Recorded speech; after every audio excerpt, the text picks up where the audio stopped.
ہم بالحسنات، اور ہم نے یہودیوں کو آزمایا یعنی ماضی میں، بالحسنات اچھے حالات کے ذریعے بھی، والسیئات اور برے حالات کے ذریعے بھی، ہمیشہ سے ان کے اچھے حالات بھی آتے رہے ہیں اور ان پر آفتیں بھی آتی رہی ہیں، لعلہم یرجعون تاکہ یہ اللہ کی طرف رجوع کریں۔ لیکن ہوا کیا، فخلف من بعدہم، جو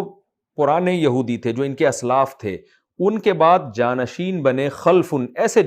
جانشین، ورثوا الکتابہ جو کتاب کے وارث تو بنے لیکن عمل نہیں کیا انہوں نے، ورثو کا معنی اپنے اسلاف سے انہوں نے کتاب تو لے لی لیکن عمل کیا کیا، یاخذون عرض ھذا الادنی، اس کمتر دنیا کے سامان کو لینا شروع کر دیا، یعنی کتاب بیچ کے۔ یہاں بات پوری تو نہیں ہے لیکن دوسرے مقامات اور آیت کے اگلے حصے سے پتہ چلتا ہے کہ اس سے مراد جائز سامان لینا نہیں ہے، وہ تو دنیا کا کوئی بھی ساز و سامان اکٹھا کرے تو اس میں کوئی گناہ نہیں ہے، یعنی کتاب بیچ کے، جیسے کہ اگلی آیت میں اسی طرف اشارہ ہے، حق کو چھپا کے چند ٹکے لینا شروع کر دیے، کتاب کے وارث بنے، کتاب میں پڑھا انہوں نے کہ اللہ نے ہم سے ایگریمنٹ لیا ہے کہ حق بیان کرنا ہے، حق کو چھپانا نہیں ہے، لیکن کیا کیا، جو برے خلیفہ بنے، بعد میں آنے والے لوگ جو تھے، وہ جو ان کے علماء تھے وہ تورات پڑھتے سمجھتے لیکن عوام کو صحیح کتاب بتاتے نہیں تھے، چند ٹکوں کے بدلے میں، ہدیے نذرانوں کے بدلے میں، اپنی عزت کے بدلے میں وہ تورات کے احکام کو چھپاتے، اور یہ تو عملی بدبختی تھی ان کی، اور زبان میں بے ساختگی کتنی تھی، وَيَقُولُونَ سَيُغْفَرُ لَنَا، زبان سے کہتے تھے عن قریب ہماری مغفرت کر دی جائے گی، یعنی ایک چوری اوپر سے سینہ زوری۔ بعض دفعہ انسان گناہ کرتا ہے وہ ڈر رہا ہوتا ہے، پیسوں کی لالچ میں آ کے اللہ کے حکام کو چھپا دیتا ہے، رات کو اٹھ کے توبہ استغفار کر رہا ہوتا ہے، یا ڈر رہا ہوتا ہے، کانپ رہا ہوتا ہے، شرمندہ ہو رہا ہوتا ہے، تو اللہ کہتے ہیں ایسے بھی نہیں، تورات کی آیات کو چھپا کے یا غلط بیانی کر کے پیسے بھی لیتے تھے اور پھر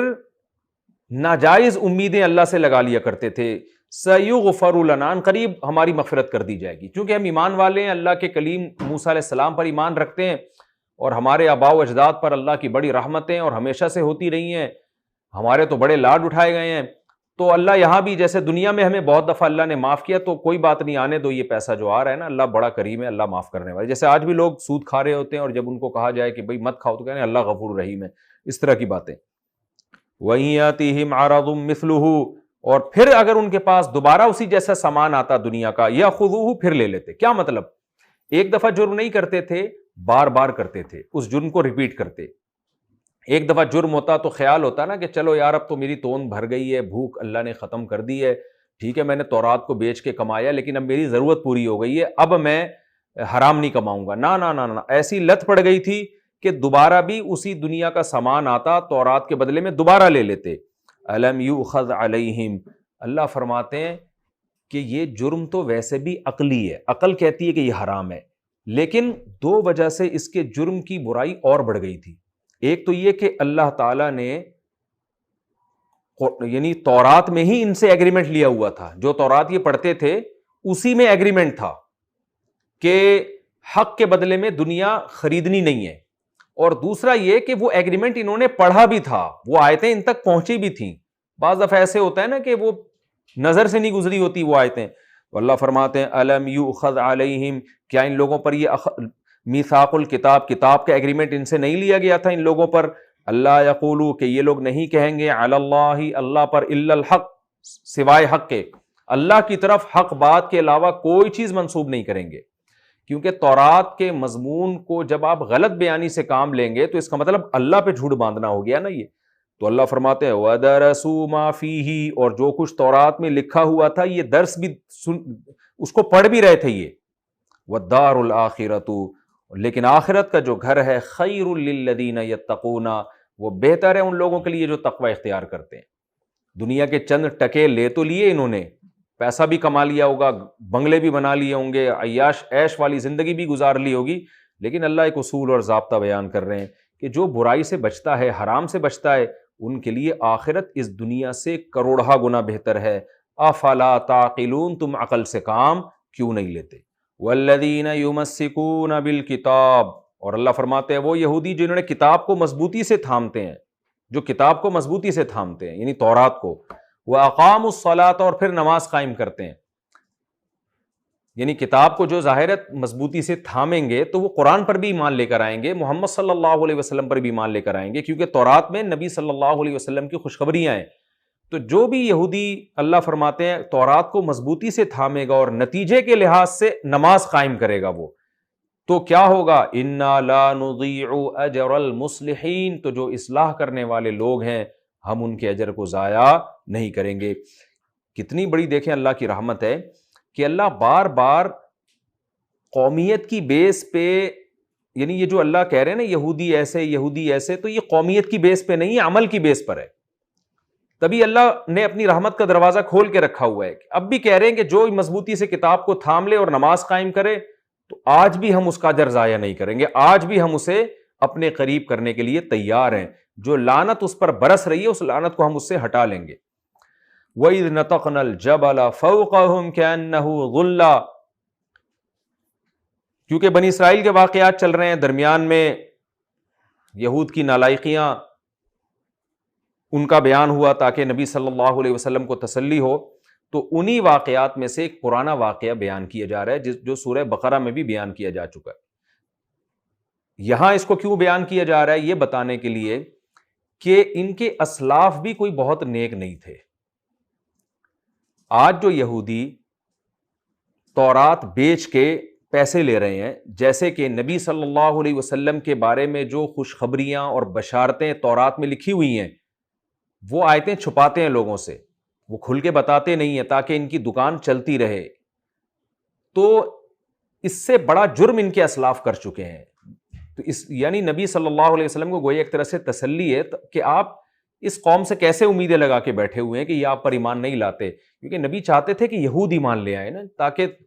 یہودیوں کے دیکھ کر پوری دنیا ایمان لے کر آئے گی۔ تو اس لیے اللہ نے فرمایا اس وقت کو بھی یاد کریں، دوبارہ ہم آپ کو ماضی کی طرف لے کر جاتے ہیں۔ وَإِذْ نَتَقْنَا الْجَبَلَ فَوْقَهُمْ، جب ہم نے پہاڑ کو اٹھا لیا تھا ان کے اوپر، كَأَنَّهُ ظُلَّةٌ، ایک گویا کہ وہ ایک سائبان تھا، یعنی ایسے اوپر ان کے منڈلا رہا تھا۔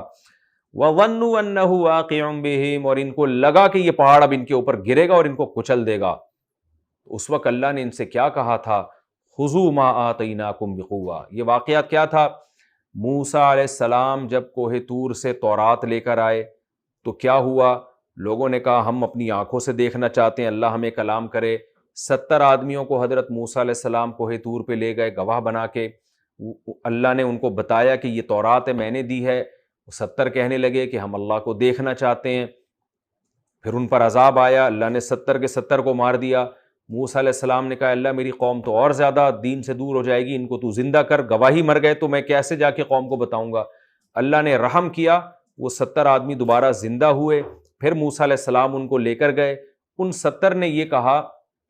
کہ ہاں یہ تورات واقعی کوہ طور سے موسیٰ علیہ السلام لے کر آئے ہیں اور یہ اللہ ہی کا کلام ہے۔ اب جب ان لوگوں نے تورات پڑھنا شروع کی تو ان کی خواہشات کے خلاف بہت سارے احکام تھے، اس میں بہت سارے احکام ایسے تھے جن برائیوں کی یہودیوں کو عادت پڑ چکی تھی۔ تو جب انہوں نے وہ احکام دیکھے، انہوں نے کہا بھائی یہ ہم سے اس پر عمل نہیں ہو سکتا، اور وہ 70 گواہ کو بلاؤ دوبارہ سے۔ تو ان 70 کمبختوں نے کیا کیا؟ انہوں نے کہا کہ تورات جب اللہ نے دی ہے نا تو اللہ نے یہ بھی کہا تھا کہ جتنا آسانی سے عمل ہو کر لینا، جو آیتیں مشکل لگے اس پر عمل کرنے کی ضرورت نہیں ہے، میں نے احکام تو دے دیے ہیں لیکن اپنی سہولت دیکھ کر تم اس پر عمل کرنا، یہ ایڈیشن کر دی انہوں نے۔ موسیٰ علیہ السلام کو اس پہ غضب آیا، اور آنا تھا غضب کہ کیسے نالائق لوگ ہو۔ سارے یقیناً ایسے نہیں تھے لیکن جو برے لوگ تھے وہ اس طرح کی باتیں کر رہے تھے۔ تو ایسے موقع پہ کیا ہوا ہے کہ اللہ نے پورا پہاڑ اٹھا کے نا پوری قوم کے اوپر کر دیا کہ خُذُوا مَا آتَيْنَاكُمْ، جو کتاب میں دے رہا ہوں اس کو مضبوطی سے تھامو، وَاذْكُرُوا مَا فِيهِ، اور جو کچھ اس میں لکھا ہوا ہے اس کو یاد کرو۔ پوری A to Z کتاب پر عمل کرنا پڑے گا، اور مضبوطی کے ساتھ، ڈھیلے طریقے سے نہیں چلنا ہے اس میں کہ جناب جو سمجھ میں آ رہا ہے ٹھیک ہے، جو مشکل لگ رہا ہے کوئی بات نہیں، اللہ غفور رحیم ہے، معاف کرنے والا ہے، بعد میں دیکھ لیں گے، ایسا کچھ نہیں ہوگا۔ خُذُوا مَا آتَيْنَاكُمْ بِقُوَّةٍ، مضبوطی سے تھامو اس کتاب کو اور جو اس میں لکھا ہوا ہے اس کو یاد کرو، لَعَلَّكُمْ تَتَّقُونَ، تاکہ تم پرہیزگار بن جاؤ، نیک بن جاؤ، تاکہ تمہیں نیک بنانے کے لیے۔ تو وہ فوراً اللہ کے سامنے گڑ گڑانے لگے اور توبہ استغفار کرنے لگے۔